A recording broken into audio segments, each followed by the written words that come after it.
Physio comfort clinic. I am physiotherapist doctor Zain Aslam. आज की इस वीडियो में मैं आपको बताऊंगा कि किस तरह से जब हमारी नेक के जो वर्टिब्रास हैं, जो हमारी जो स्पाइन है, हमारे जो मोहरे हैं, जब इसमें स्पेस कम हो जाती है, जब इनमें जो खला है वो कम हो जाता है, वो कम किन किन वजूहात की वजह से होता है, क्या क्या कॉजेज होती हैं, क्या क्या वजह होती हैं ये खला जो है, ये जो स्पेस है इसके कम होने की, और इसको किस तरह से हम दोबारा ठीक कर सकते हैं और किस इंस्ट्रूमेंट या किस मोडालिटी की मदद से हम इसे ठीक कर सकते हैं। तो चलते हैं वीडियो सेशन की तरफ। वीडियो सेशन स्टार्ट करने से पहले आपको मैं बताता चलूं कि जो हमारा नेचुरल कर्व होता है, जो हमारा कुदरती कर्व होता है नेक में, ठीक है, सर्वाइकल रीजन में, जब वो स्ट्रेट हो जाता है तो उसकी वजह से हमें काफी ज्यादा कॉम्प्लिकेशंस का शिकार होते हैं हम, और कॉम्प्लिकेशंस का सामना करना पड़ता है। उनमें से एक कॉम्प्लिकेशन हम सर्वाइकल स्पॉन्डिलोसिस भी कहते हैं उस चीज को, ठीक है। उसमें क्या होता है कि हमारी जो सर्वाइकल स्पाइन है वो स्ट्रेटन हो जाती है, बिल्कुल जो कर्व है, ठीक है, वो खत्म हो गया, हमारी जो सर्वाइकल है वो बिल्कुल स्ट्रेट हो जाती है। जब वो स्ट्रेट होती है तो उसकी वजह से क्या होता है कि जब हमें कोई प्रेशर आता है या कोई झटका लगता है, ठीक है, इसकी वजह से हमारा जो स्पेस है, जो खला है, वो कम होने लग जाता है सर्वाइकल वर्टिब्रास में, ठीक है। ये जो मोहरे हैं हमारी गर्दन के, तो इसमें एक और चीज भी है कि जब हमारी पट्टों का खिंचाव बहुत ज्यादा हो जाता है, जब हमारा खिंचाव बढ़ता है तो जो हमारा कर्व है वो बिल्कुल डी शेप हो जाती है। हमारी जो सर्वाइकल स्पाइन है, हमारे जो मोहरे हैं, ये अपनी जो इनकी शक्ल होती है वो शक्ल इनकी बिगड़ जाती है और ये बिल्कुल स्ट्रेट हो जाते हैं, जिसकी वजह से हमें इनमें प्रेशर आता है। जब इनमें प्रेशर या दबाव आता है तो इसकी वजह से क्या होता है, हमारे जो मोहरे हैं इनमें खला जो है वो कम होना स्टार्ट हो जाता है, इनमें गैप जो है वो कम होना स्टार्ट हो जाता है।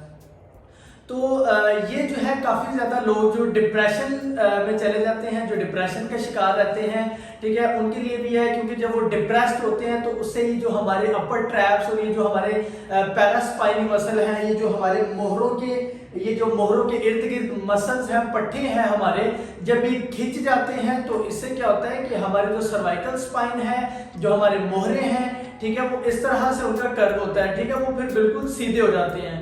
जब वो सीधे होते हैं तो फिर उसी तरह ही कोई जर्क आता है या कोई प्रेशर आता है, जिसकी वजह से इनमें खला जो है वो बिल्कुल खत्म होना स्टार्ट हो जाता है या खला जो है वो कम होना स्टार्ट हो जाता है। तो इससे हमारी क्या होता है, नर्व जो पास कर रही होती है, जो हमारी नस जो पास कर रही होती है, गुजर रही होती है इस सर्वाइकल रीजन में, इस जो गर्दन के मोहरों में से, जब उनमें दबाव आता है तो हमारे जो शोल्डर है या हमारे जो बाजू हैं, इनमें सोनपन नमनेस आने लग जाती है, ये सोने लग जाते हैं।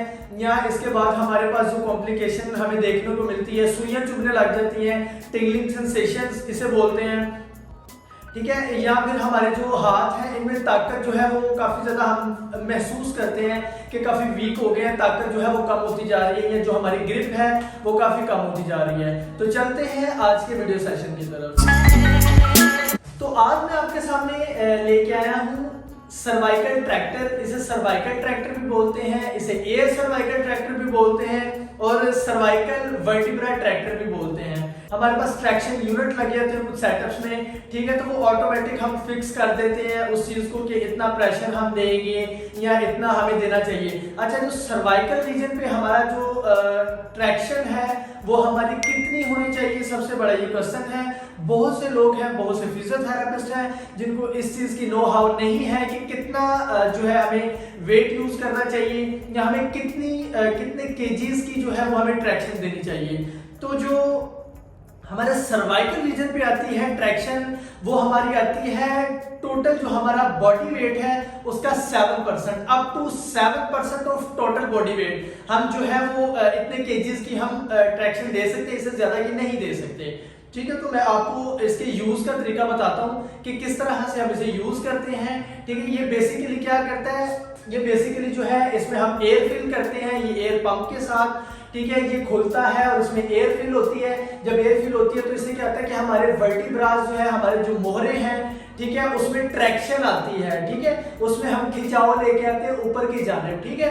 तो इससे क्या होता है कि जो नस दब रही होती है या जो खला जो है वो कम रह जाती है, ठीक है, खला कम हो जाती है, तो उसके लिए काफी ज्यादा बेनिफिशियल है कि वो जो खला मतलब कम हो जाती है उसको ये दोबारा ठीक कर देती है।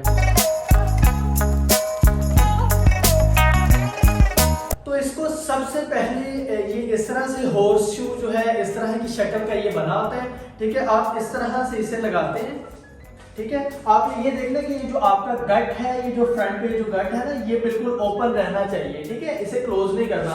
अब कुछ लोग जो है वो इस तरह भी यूज करते हैं, ये इस तरह से यूज नहीं करते इस चीज को, ठीक है, इसे इस तरह से यूज करते हैं। और ये आपके पास स्ट्रैप्स हैं, ठीक है, इनको इस तरह से इसके साथ स्टिक कर देना आपने। और ये बहुत ज्यादा टाइट नहीं रखना आपने, ये लूज ही रखना है इस टाइम पे, ठीक है। आपने ये कर दिया, उसके बाद ये आपने पंप लगाना है, ठीक है, और एयर फिल करनी है। अच्छा, इस यहाँ पे मैं आपको बहुत इंपॉर्टेंट बात बता दूं कि जैसे जैसे एयर फिल होती जाएगी, ठीक है, ये जो 3 लेयर्स है इसकी, ये ओपन होती जाएंगी साथ साथ, ठीक है। तो आपने पेशेंट को स्ट्रिक्टली गाइड करना है कि आपने इशारा नहीं करना कि बस कर दें या रोक दें या कुछ भी है। आपने अपने पेशेंट से पूछते रहना है कि क्या अब मतलब कि ये ठीक है, ओके है, तो पेशेंट इस तरह से इशारा करेगा या इस तरह से इशारा करेगा, इसका मतलब होगा कि नहीं ठीक, थोड़ा सा कम करें, और इसका मतलब होगा कि ठीक है, ठीक है। आपने पेशेंट को इस तरह से नहीं कहना कि आप यस और नो करके बताएं या मुंह से बोलें। आपने बिल्कुल स्ट्रिक्टली पेशेंट को मना कर देना है कि आपने जो है वो थंब से आपने बताना है, थंब अप करना है या थंब डाउन करना है कि ठीक है या नहीं ठीक, ठीक है, जितना भी आप प्रेशर दे रहे हैं।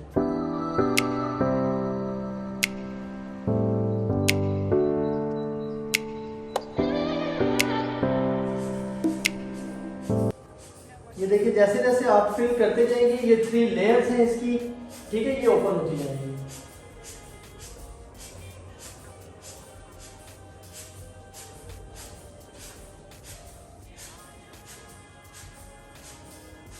आपने इशारे से बताना है जब ठीक हो जाएगा, ठीक है। आपने ये गर्दन नहीं हिलानी है या आपने लोडिंग नहीं करनी है, हेड नहीं आपने हिलाना।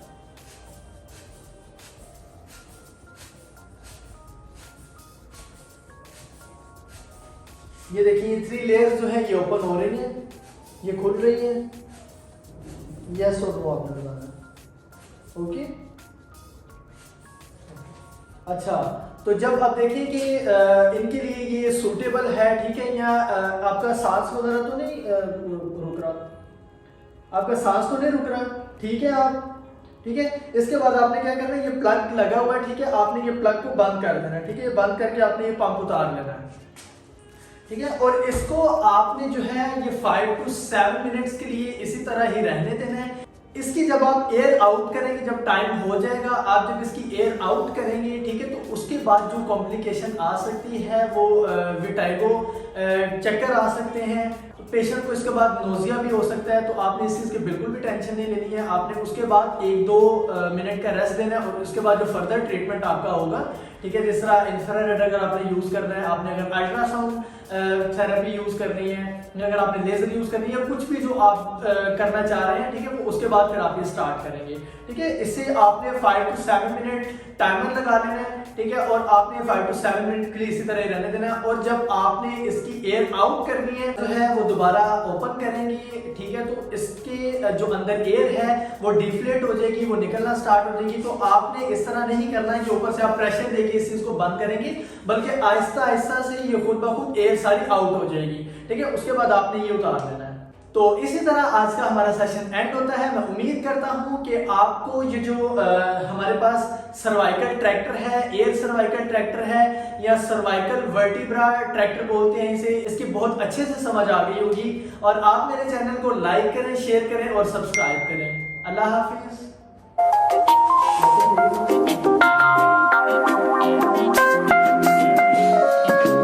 Do you love me back?